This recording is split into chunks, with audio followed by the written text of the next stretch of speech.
ಮಹಾದೇವಿ ಜಗಪೂಜಿತೆ ಜಗಕ್ಕೆ ಆ ದೇವರ ಪರಮೇಶ್ವರನ ಹೆಂಡತಿ ಪಾರ್ವತಿ ತಾಯಿ ನಿನಗೆ ನನ್ನ ನಮೋ ನಮಃ.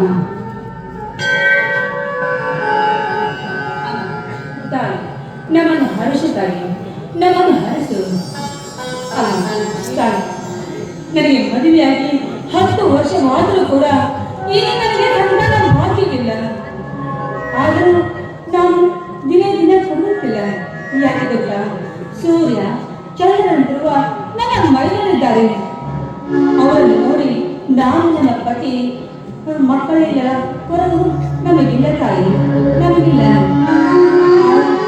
ಆದರೂ ನಾವು ಬಡವರಾದರೂ ಕೂಡ ನನ್ನ ಮೈದನರನ್ನು ಸಾಕಷ್ಟು ಓದಿಸಿ ವಿದ್ಯಾರ್ಥಿಯಾಗಿ ಮಾಡಿದ್ದೇನೆ. ಆದರೂ ಅವರಿಗೆ ನೌಕರಿ ಕೊಟ್ಟರೆ ನಮ್ಮ ಸಾರ್ಥಕ ಸಿಗುತ್ತದೆ.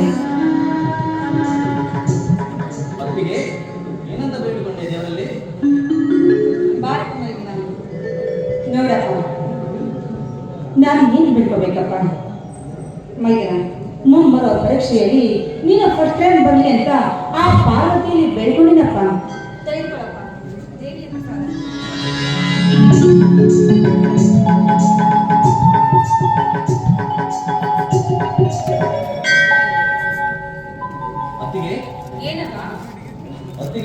ಏನಪ್ಪ ನಿನಗೇನ್ ಬೇಕು ನಿಮ್ಮ ಅಣ್ಣನಿಂದ?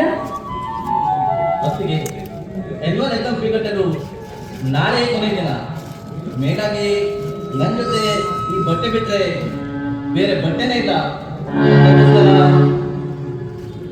ಮೈದನ ತೆಗೆದುಕೊಳ್ಳಪ್ಪ.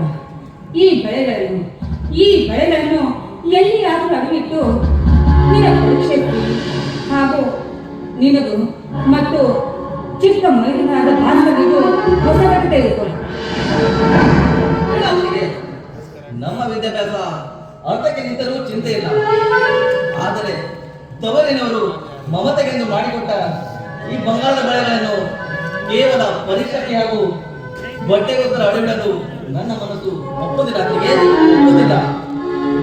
ಮುತ್ತೈದೆ ಕೈಗಳಲ್ಲಿರುವ ಈ ಬಳೆಗಳನ್ನು ಅಡವಿಟ್ಟು ಎಕ್ಸಾಮ್ ಪಾಸ್ ಆದರೆ ಅದರಿಂದ ನೆಮ್ಮದಿ ಸಿಗೋದೇನಮ್ಮ?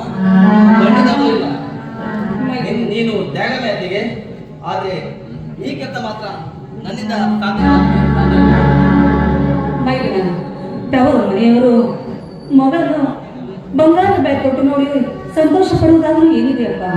ಯಾಕಂದ್ರೆ ಅವರು ಈ ಭೂಮಿಯ ಮೇಲೆ ಇಲ್ಲಪ್ಪ, ಈ ಭೂಮಿಯ ಮೇಲೆ ಇಲ್ಲ. ಆ ಕಾಲ ಕಾಲೇಶ್ವರದಲ್ಲಿ ಲೀನವಾಗಿ ಹೋಗಿದ್ದಾರೆ. ನೋಡಪ್ಪ, ನನಗೆ ಯಾಕೆ ಈ ಬಂಗಾರದ ಬೆಲೆಗಳು ನನಗೆ ಯಾಕೆ ಬೇಕಪ್ಪ? ಮೊದಲೇ ನಾನು ಬಂದೆ, ಮಕ್ಕಳಿಲ್ಲದ ಈ ಬಂಗಾರದ ಆಡಂಬರ ನನಗೇಕಪ್ಪ, ನನಗೆ ಚೆನ್ನಾಗಿ ಗೊತ್ತಪ್ಪ. ನೀನಾಡಿದ ಮಾತು ಸತ್ಯ.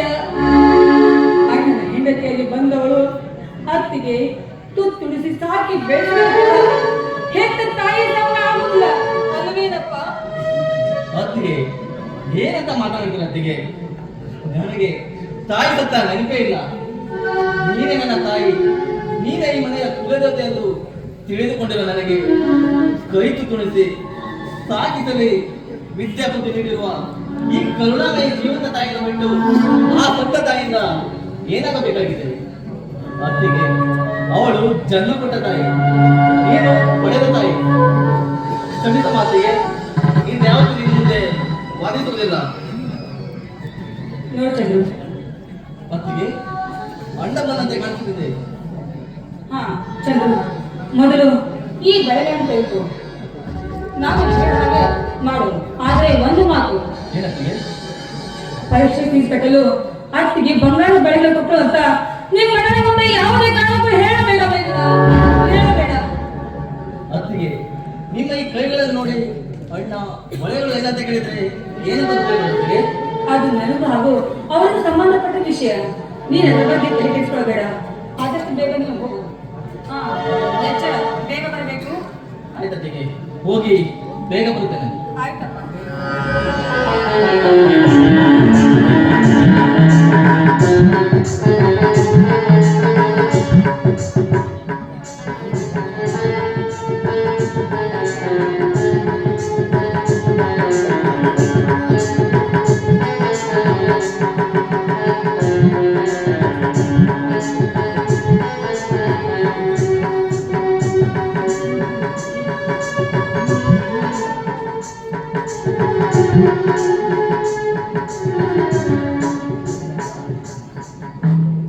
ಸುನಂದ, ನಿನ್ನ ಮಗನಿಬ್ಬರು ಇನ್ನೂ ಮನೆಗೆ ಬಂದಿಲ್ವಾ?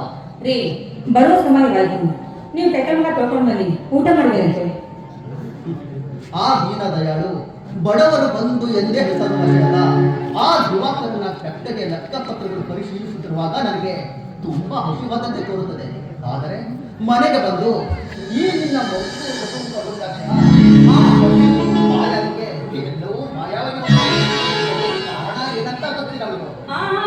ಸಾಕು ಮಾಡಿ ನಿಮ್ಮ ವರ್ಣನೆ. ಅಲ್ರಿ, ನೀವು ಈ ರೀತಿ ವರ್ಣನೆ ಮಾಡಿ ಗುಣಗಾನ ಮಾಡುತ್ತಾ ಹಾಡು ಕುಣಿಯಲು ನಾವೇನು ನಾವು ಪ್ರೇಮಿಗಳಲ್ಲ. 30 ಮುಗದ ಅರ್ಧ ಮುದುಕರು ನಾವು. 30ಕ್ಕೆ ಹೆಚ್ಚು ಮುತ್ತುಗಳಿರಬೇಕು, 40ಕ್ಕೆ ನಾಟಿಕೆ ಪಡಬೇಕು, 50ಕ್ಕೆ ಐಷಾರಾಮ್ಯತೆ ಮಾಡಬೇಕು, 60ಕ್ಕೆ ಕಾರ್ಯೋಗ ಬೇಕು. ಇಷ್ಟಗಳ ಜೀವನ. ನೀವು ಈ ಮನೆಯ ಯಜಮಾನರು. ಅಷ್ಟೇ ಅಲ್ಲ, ನನ್ನ ಮಗಳು ಇನ್ನೂ ಚಿಕ್ಕವರಿದ್ದಾರೆ. ಅವರಿಗಾಗಿ ನನ್ನ ಸೌಭಾಗ್ಯಕ್ಕಾಗಿ ನೀವು 100 ವರ್ಷ ಬದುಕಲೇಬೇಕು. ಈ ಮನುಷ್ಯ ಹುಟ್ಟು ಸಾವುಗಳ ದುಃಖ ಅರಿತಿದ್ದರೆ ಈ ಪ್ರಪಂಚವೇ ಎಟ್ಟು ನಿಲ್ಲುತ್ತಿದ್ದ.